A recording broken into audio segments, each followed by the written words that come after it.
Olá, caros alunos, eu sou o professor Guilherme e hoje nós vamos estudar a parte de trigonometria da matemática. Antes de a gente dar início ao nosso estudo de trigonometria, a gente vai fazer uma breve revisão em relação à classificação dos triângulos.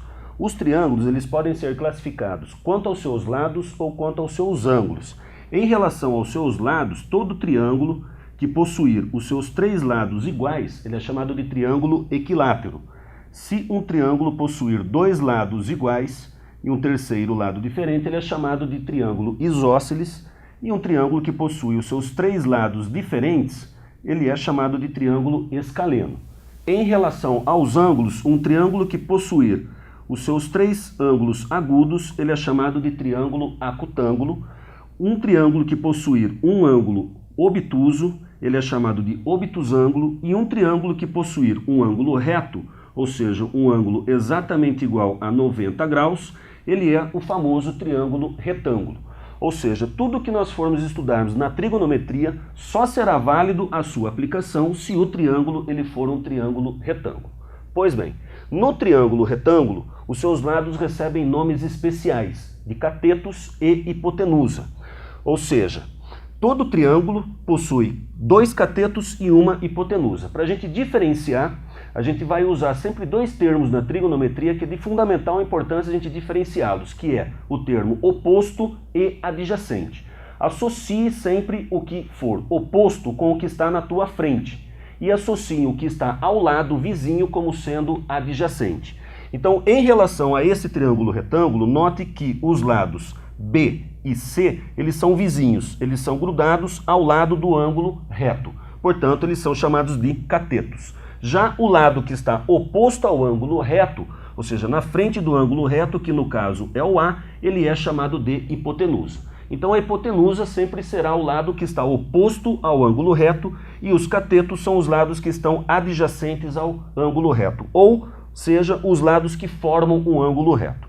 Pois bem, pela soma dos ângulos internos de um triângulo, tá, qualquer, né, que vale 180 graus, a gente pode facilmente perceber que o alfa mais o beta mais o ângulo reto de 90 vai ser sempre igual a 180 graus. Isolando o valor de alfa mais beta, né, a gente tem que, passando 90 para o segundo membro, ficará 180 menos 90, que vale 90. E quando a soma de dois ângulos vale 90 graus, esses ângulos são chamados de ângulos complementares. Então a gente pode sempre garantir que em um triângulo retângulo os seus ângulos agudos sempre serão complementares. Por semelhança de triângulos, mostra-se que se eu considerar esse triângulo retângulo de hipotenusa A e cateto B, ao dividir B sobre A, resulta num certo valor.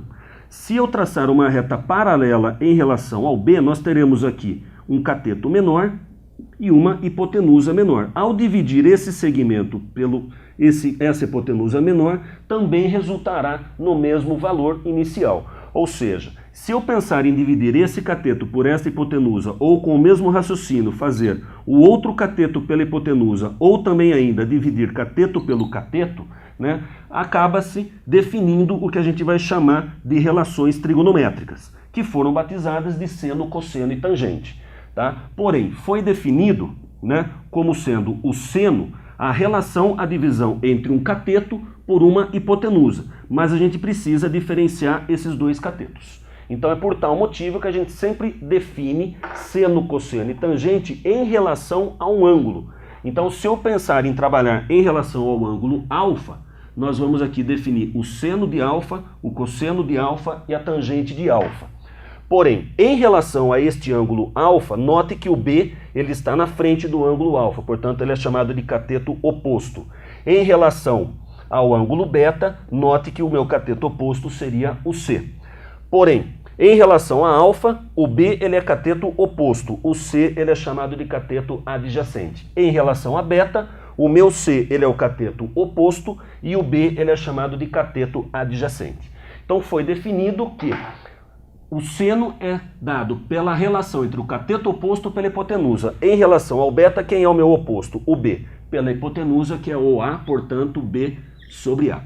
O cosseno de alfa, o cosseno foi definido como sendo a relação, a razão entre o cateto adjacente C pela hipotenusa A, portanto, C sobre A.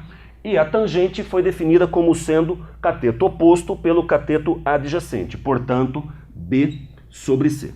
Agora, em relação ao ângulo beta, se eu trabalhar em relação ao ângulo beta, o que seria o seno de beta? O seno de beta seria o cateto oposto pela hipotenusa, portanto, C sobre A.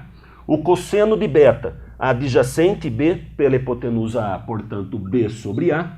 E a tangente de beta seria o cateto oposto pelo cateto adjacente, portanto, C sobre A. Aí estão definidas as três relações fundamentais da trigonometria.